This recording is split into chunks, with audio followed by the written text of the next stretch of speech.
Bonjour, nous sommes le lundi 26 avril 2021. Et aujourd'hui, je suis sérieux, c'est pas souvent que je vous montre des diapos. Si vous ne comprenez plus le mot diapo, en français on appelle ça des slides. Voilà. Et donc ça va s'appeler US-Chine, le Bitcoin comme arme de guerre. Bon, voilà. Alors de quoi ça parle? Eh bien ça parle du Bitcoin et j'ai eu récemment un échange dans les commentaires de mon blog où il y avait quelqu'un qui me disait Monsieur Jorion, admettez quand même que sur le Bitcoin vous êtes complètement planté. Et je me suis posé la question à ce moment-là, pourquoi je me suis entièrement planté? C'est vrai, j'ai parlé du Bitcoin dès qu'on en a entendu parler. Et c'est quoi? C'était il y a 15 jours peut-être. Il y a une journaliste qui m'a appelé, m'a proposé des questions sur le Bitcoin. Alors pourquoi est-ce que cette personne dirait que je me suis entièrement planté? L'explication est très simple. C'est parce que je dis depuis le début que c'est de la daube. Voilà. Euh, que c'est des jetons, comme j'appelle ça des jetons commercialisables. Je dis que c'est de l'argent de Monopoly. Euh, alors, est-ce que ça veut dire que les gens ne peuvent pas se disputer pour ça? Si, il y a eu la tulipomanie au XVIIe siècle en Hollande autour de bulbes de tulipes. Il y a des bulles. Voilà. Les gens s'excitent tout à coup en considérant que quelque chose vaut très très cher. Parfois ça tient, par exemple quand c'est un Rembrandt ou bien quand c'est un Van Gogh, euh, le prix tient. Mais sinon, bah, c'est des choses qu'on échange comme ça. Voilà, ça a commencé ce genre de commerce avec les timbres poste, puis il y a eu aux États-Unis des petites vignettes avec des joueurs de baseball, puis c'est devenu voilà, des joueurs de football par ici. Et ainsi de suite, et on peut échanger ça très cher, d'autant que les compagnies qui émettent ça créent de la rareté artificielle. Bon, ils en produisent 15 000 de toutes les autres cartes, et puis ils en produisent 200 d'une carte particulière, et donc on crée de la rareté, et les gens se convainquent que ça vaut quelque chose. Bon. Alors pourquoi est-ce que je me suis planté? Eh bien parce qu'il y a de plus en plus de gens qui croient que le Bitcoin vaut quelque chose. Bon, comment est-ce que ça a commencé? Il y a eu une firme américaine, une banque américaine spécialisée dans les futures, dans les marchés à terme, qui a créé un marché à terme du Bitcoin. J'ai écrit le casse-cou à ce moment-là, je dis il ne faut pas faire ça. Ils n'ont jamais entendu parler de mon opinion à ce sujet-là, ils l'ont fait quand même. Je croyais que les autorités américaines feraient attention et ne laisseraient pas ce genre de choses se développer. Mais c'est quand même les États-Unis. C'est-à-dire que est-ce qu'on peut laisser passer une occasion de spéculer, de faire beaucoup d'argent en faisant très peu de mal? Eh bien non, voilà, ils l'ont laissé passer. Ça a grossi. Il y a d'autres, on a créé des tas d'autres de jetons commercialisables qu'on appelle maintenant pompeusement des crypto-monnaies. Les crypto-monnaies, ce n'est pas des monnaies, ça ne présente aucun des caractères de la monnaie, mais ça ne fait rien. C'est des choses, voilà, c'est des objets qui valent cher. Un bitcoin vaut cher maintenant. Euh, alors, qu'est-ce qui s'est passé le 8 avril, c'était il y a exactement 18 jours. J'ai fait un billet. J'ai fait un billet. Et je me moquais un petit peu, voilà, justement, je me moquais un peu des amateurs de Bitcoin. Et je reprenais une nouvelle qui était tombée dans la soirée précédente. La Chine est le premier, j'écrivais ça, la Chine est le premier pays extracteur de Bitcoin, un jeton commercialisable que certains appellent crypto-monnaie parce qu'ils ne comprennent pas la signification du mot monnaie. Pour produire du Bitcoin avec de l'électricité, la Chine émet annuellement autant de gaz de serre que l'Italie tout entière. Bon, pourquoi diable la Chine est-elle le premier pays extracteur de Bitcoin? Je mets entre parenthèses, sachant qu'on est en Chine et que si ça déplaisait au gouvernement, ce serait interdit.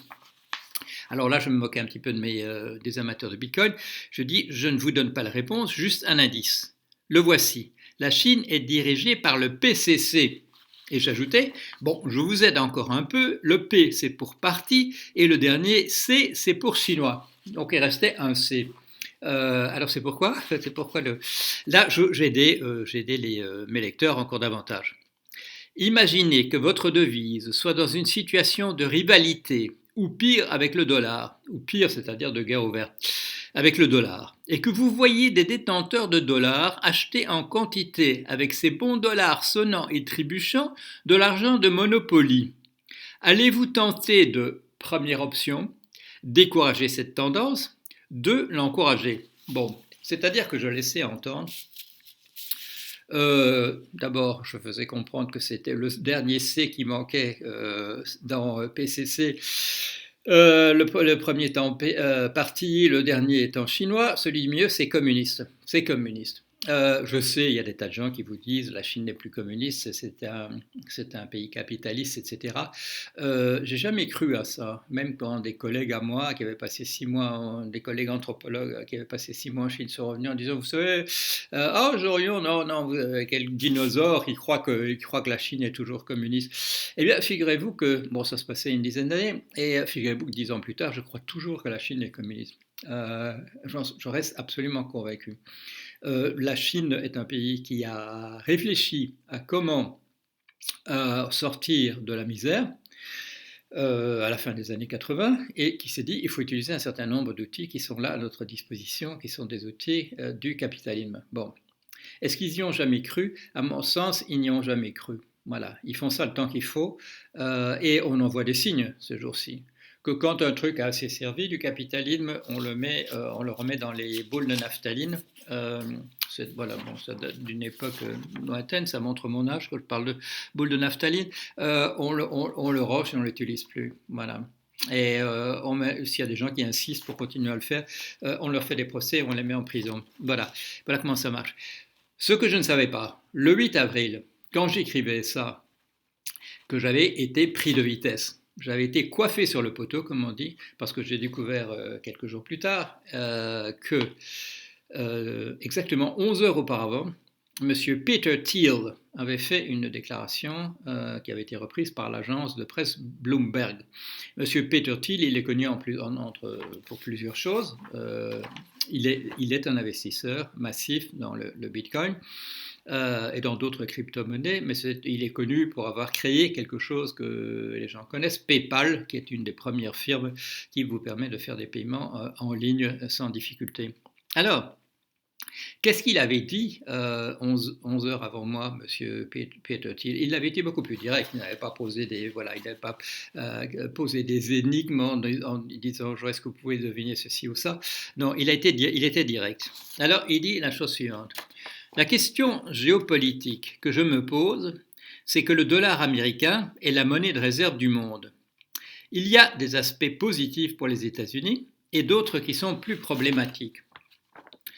Du point de vue de la Chine, ils veulent obtenir, et puis il finit par sa phrase, ils n'aiment pas que les États-Unis aient cette monnaie de réserve parce que cela nous donne, vous le savez, un grand pouvoir sur les chaînes d'approvisionnement en pétrole iranien et toutes sortes de choses du même ordre.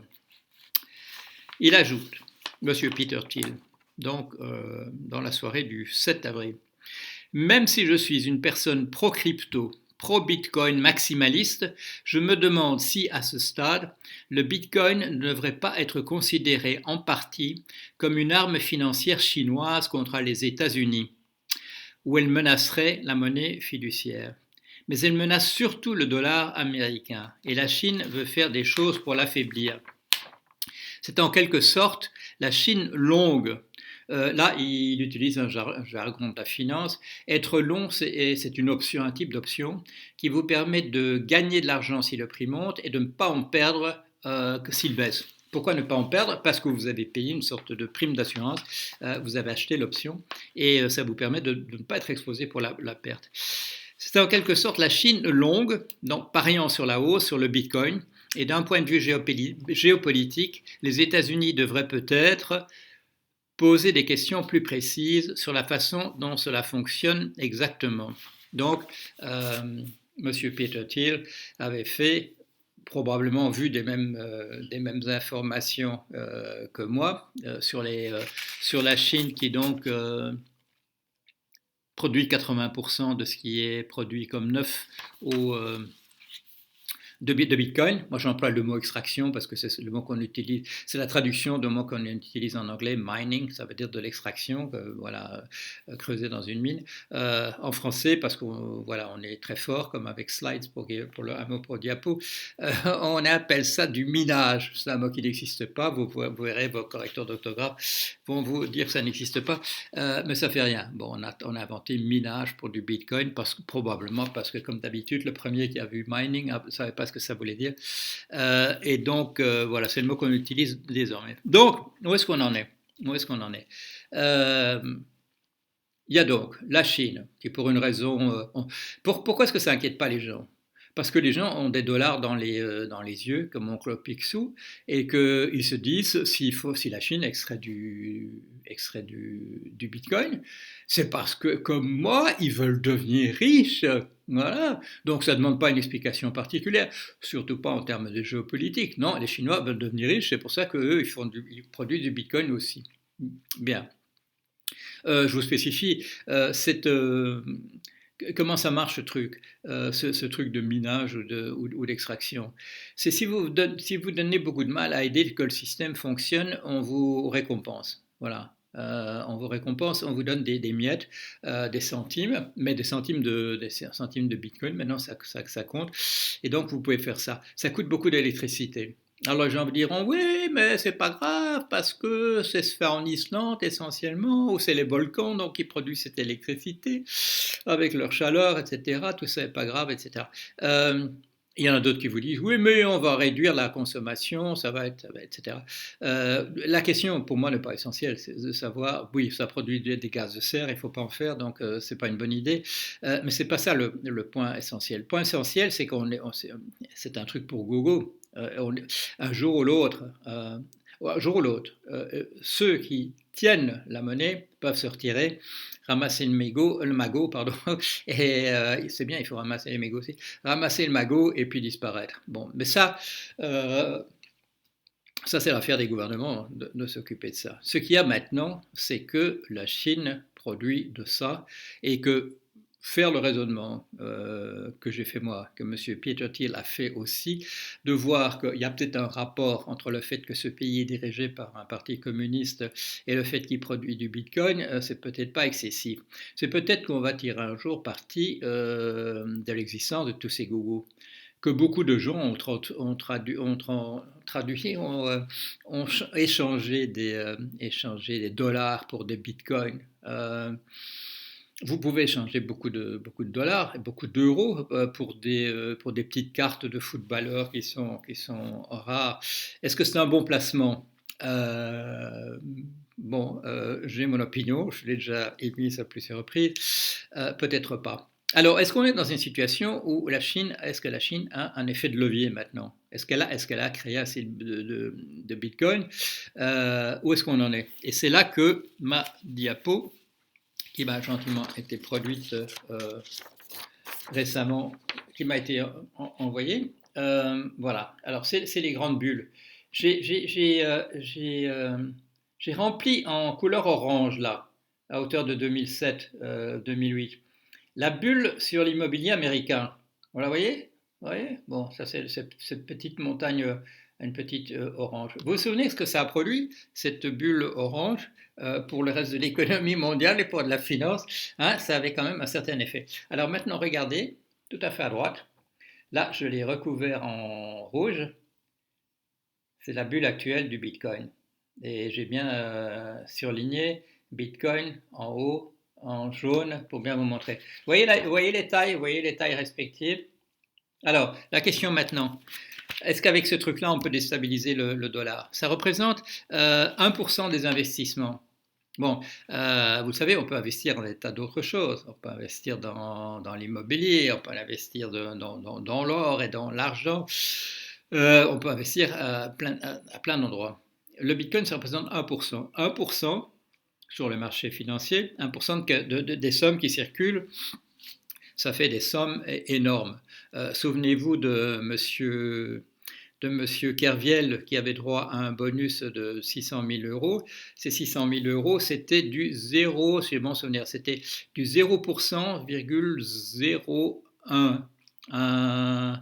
un centième de pourcent, ça nous fait quoi, un 10 millième, des sommes qui passaient entre ses mains, et en particulier des sommes qu'il avait gagnées. Son bonus de 600 000 euros, c'était un 10 millième de la somme qu'il avait gagné pour sa firme. Voilà, bon, on ne va pas revenir là-dessus.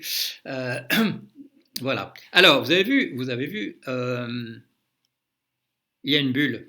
Il y a une bulle. Alors, première chose que je peux dire, les gens qui disent, Monsieur Jorion, vous n'avez rien compris au Bitcoin, si, monsieur, une fois de plus, ce que je vous montre là montre que j'ai compris que c'est de la daube, mais qu'on fait miroiter ça aux yeux des gogos, que la finance américaine fait partie des gogos, et que maintenant la Chine a l'impression qu'elle a un truc, enfin c'est de la spéculation de ma part, mais pas de la spéculation financière, purement intellectuelle, que la Chine a quelque chose qui peut lui permettre d'avoir un effet de levier sur les États-Unis, et que on peut atteindre un certain nombre de personnes qui ont investi là-dedans. Si Monsieur Pitt, moi, quand je fais mon raisonnement là, c'est pas parce que j'ai peur. Monsieur Peter Thiel, il le dit lui-même. Moi, je suis un gros investisseur dans le truc. C'est pour ça que ça m'aide à réfléchir sur ce qui est en train de se passer. Alors, je vais terminer sur autre chose. Vous allez voir, ça n'a rien à voir. C'est comme disaient les Monty Python. Et maintenant, pour entièrement autre chose. Alors, voilà. Je vais vous montrer ça d'abord, et puis je vais le traduire. Quelques minutes avant que M. Trump quitta son emploi, son poste, des millions d'adresses IP dormantes du Pentagone spring to life, sont nées. Voilà, elles ont sauté dans la vie. Et le sous-titre, c'est: après des dizaines d'années de ne pas utiliser une grande partie de l'Internet, le Pentagone a offert le contrôle de millions d'adresses IP, d'adresses donc voilà, comme pour votre ordinateur, à une compagnie dont on n'avait jamais entendu parler jusque-là, probablement dans un effort d'identifier des vulnérabilités de type cybernétique et d'autres menaces. Voilà. Donc, pourquoi ça apparaît dans les journaux? Parce que les gens se méfient maintenant, et parce qu'il y a des reporters d'investigation qui sont là tout le temps à essayer de trouver des choses. Le Pentagone aurait sans doute préféré que ça ne fasse pas un article dans le Washington Post, même si ce n'est pas un article de première page. Il aurait préféré sans doute qu'on n'attire pas l'attention sur cette compagnie en Floride dont personne n'a jamais entendu parler, et qui est tout à coup le détenteur de 175 millions d'adresses d'ordinateurs. Si on n'a pas de chiffre d'affaires particulier, on ne sait pas trop ce qu'ils en feraient. C'est donc une couverture, a front. C'est une couverture, c'est un truc qu'on avait fait pour cacher, pour que ça passe inaperçu. Alors, est-ce que ça a un rapport à ce que j'ai dit sur le Bitcoin? Peut-être, parce qu'il y a un paragraphe là, et je vous le montre. Voilà, je vous le montre. Comme ça, vous pouvez faire une capture d'écran si vous voulez vérifier ma traduction.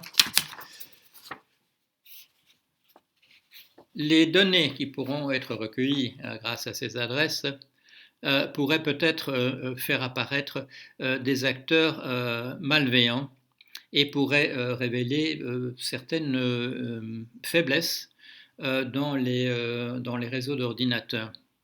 De plus, un certain nombre de compagnies chinoises utilisent un système de dénomination qui ressemble à celui des adresses IP qu'utilise le Pentagone.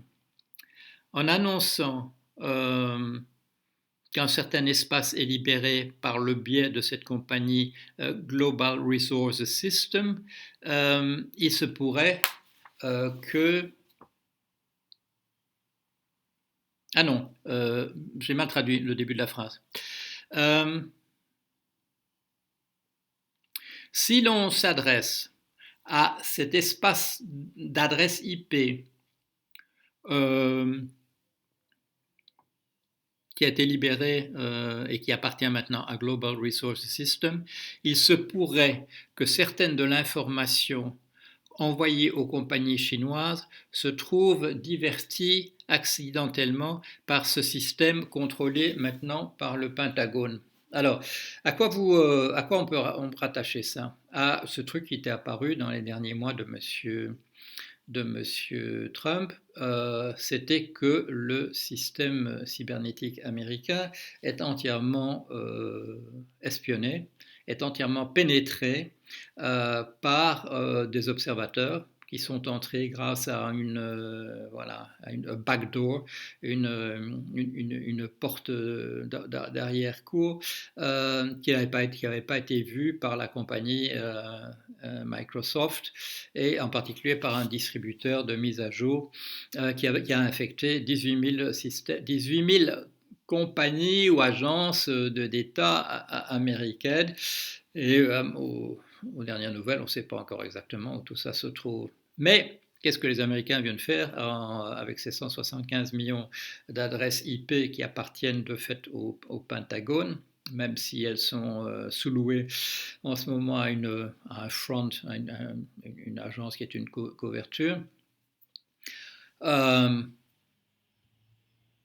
Ça a été lancé le 20 janvier. C'est dans les minutes qui précèdent le discours de Biden.